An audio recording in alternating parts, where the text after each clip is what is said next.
Okay, so this has been a touchy subject, voting by mail. I am here to tell you that voting fraud by mail is super small, less than 1%. You have had reputable institutions such as MIT that have done long trend studies showing that voter fraud is actually incredibly nil and incredibly small. Voting by mail is actually a very safe practice. And part of that speaks to because of our decentralized system of voting. So on election day, we actually have thousands of elections going on because they're going on county by county by county across the 50 states.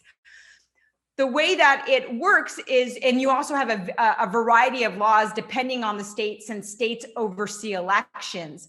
But just to give you a sense of the process, since this was also asked for me to cover by ASI, when people either vote in person or on election day, or they're voting in advance by mail, what happens is you have the votes that start to get counted. The curing of ballots has to deal with if there's any error in a ballot. That's what it means. You're going to cure the ballot. So you have some states, for example, that if they notice that the way you register to vote, your signature is not matching, how you registered when you filled out a voter registration form, for example. If you did it in person, you signed a card, for instance. Well, say you turn in your ballot in that envelope that we all got, since I'm assuming most of us voted from California. If those two signatures look like they're not matching, for example, that would cause a voting official to work through a process of curing a ballot. So a voter, depending on the state, could be contacted. You could show different forms of ID, for example. And again, the time period that would take varies by state. But even the signatures or any kind of ballot or voting irregularity is looked over by county officials.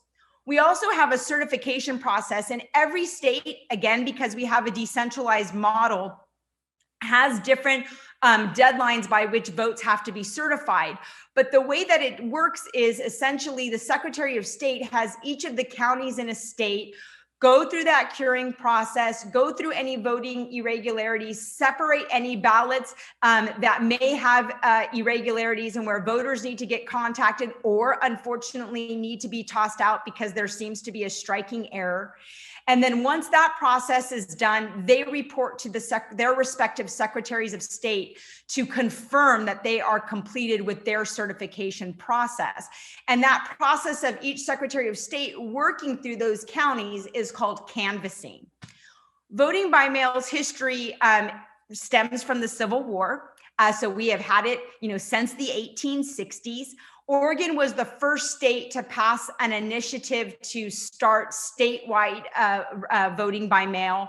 Also, before 2020, you had states like Colorado, Hawaii, and Utah. And then we know that California has done it this election, but in the state of California, that's been really increasing since the 1990s. And particularly with that piece of legislation, AB 860 is what authorized it across the state this year.